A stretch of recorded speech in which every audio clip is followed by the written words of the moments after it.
Welcome to Whiskey Chats. My name's Elio, and we have an exciting episode for you today. We have some Deerhammer Straight Bourbon. We have some dumplings from Mason's Dumpling here in Colorado. And we also have some story times, more specifically, ghost story times for you, coming straight out of the Riverdale Road in Thornton. All right. Let's get to the whiskey.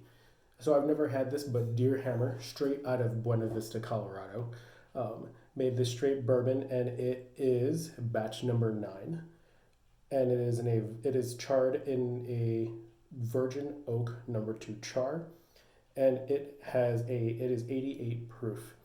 So I really love Deerhammer. I love their bottling. As you can see, it's very, to me, minimalist. Anytime I go to the liquor store, it just kind of pops right out to me. But let's go ahead, get this thing open, and let's get to what's going to be on the nose, on the palate, and kind of on the finish. Now, I've never had this, and I'm really excited, like I said, but let's just listen for that. Yeah, that's what I'm talking about. I also love this cork. It is wood, and it's, I don't know if you can see that, but it looks really nice. Nice little collector's item there that you can just kind of store. Ooh.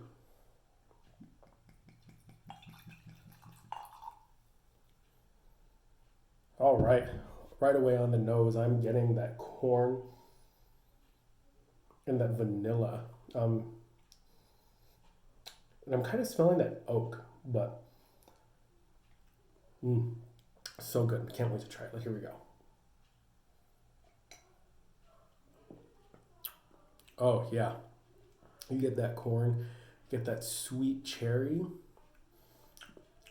Then there's some baking spice in there, which is great. And get some of that vanilla. Oh man, that's delicious. I really like it.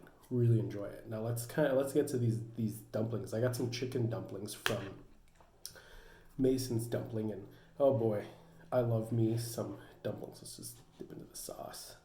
Now, normally I don't really eat spicy food with whiskey because usually this just doesn't really complement each other. But I've also never really had Asian food with whiskey, and I don't know. So I'm curious to see what this is going to taste like. Oh my god.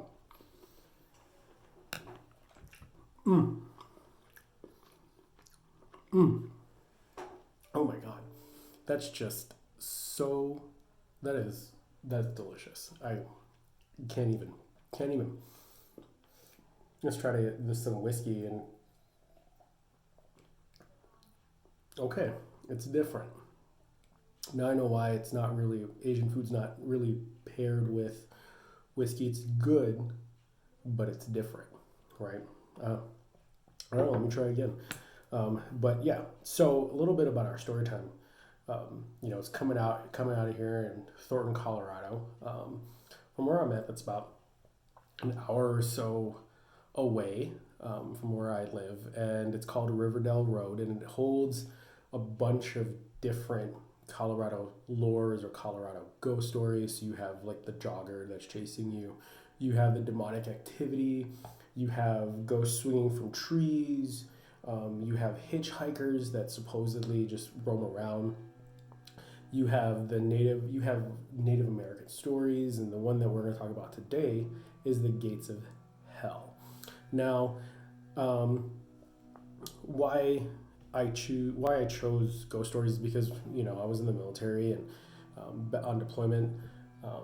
You hear a lot of ghost stories coming from different people from different places. The one thing was ghost stories, and it was really fun, and sometimes I wouldn't sleep, and you don't sleep on deployment anyway, so what did it matter?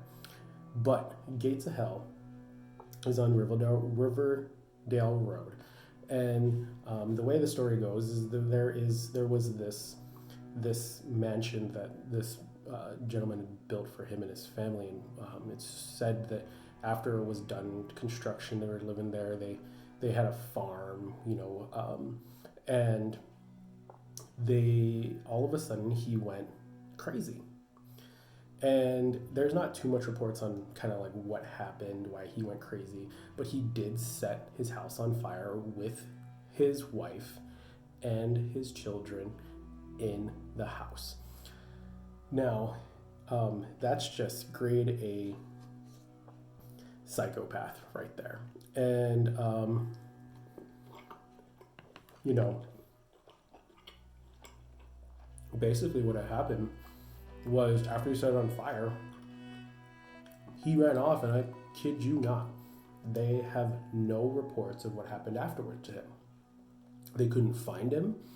I've looked up and down the internet trying to find it. If you know, please let me know what had happened, because there was nothing.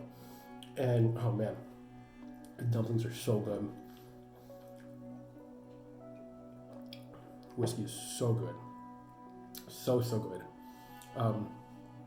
But at night when you go there, and I'll put a map so you can see where it's at. The night when you go there, supposedly you can hear muffled screaming of little children and a woman. Right? That's nuts. That's insane. Why? No. I like listening to this stuff. I don't like exploring. That's why you have those people that do the ghost, that go out and do the ghost stuff and look at EMFs and sit there and taunt ghosts. No, not me. No.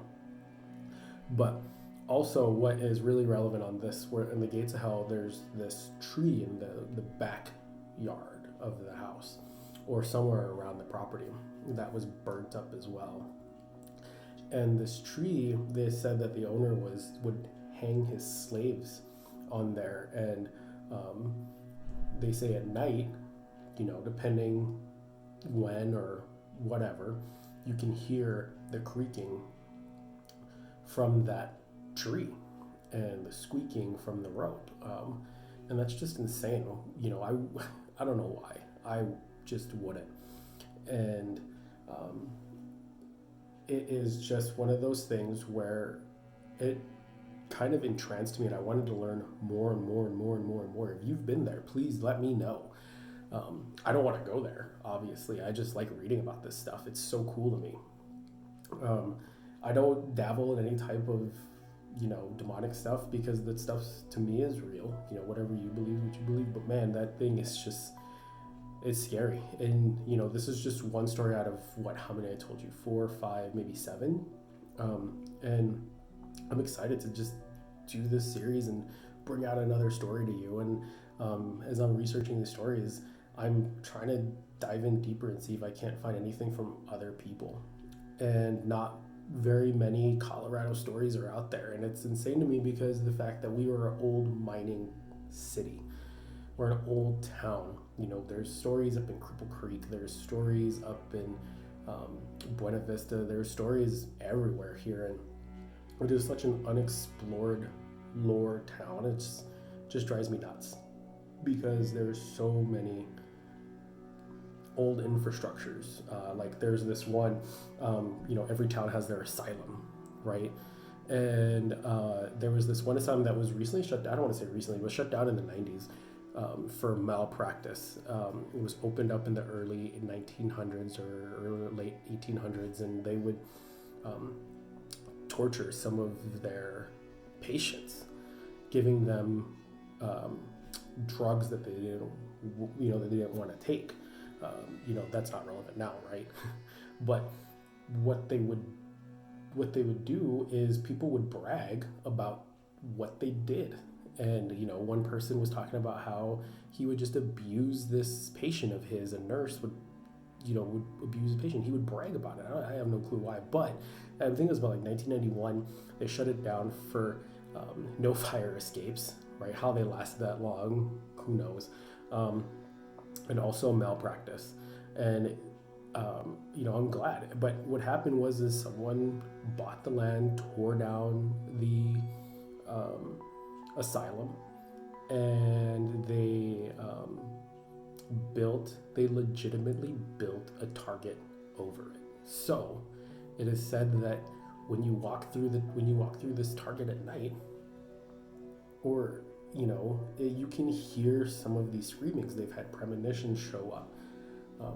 It's popped up in some selfies. That's just all hearsay, but if I can find it, I'll post it. If not, then well, you have my word and you can go look it up. And it's just insane what people do. I mean, why would you build something over an old cemetery, or why would you knock something down and build over it? It just, I guess for the love of money, right? But that's all we have for you today, folks. Thank you so much for tuning in. I hope that you have a great day. And more importantly, I hope that you grab a bottle of whiskey that you love and enjoy, sit down, sip it, and zen the rest of the day. You have a great day, and thank you for joining me.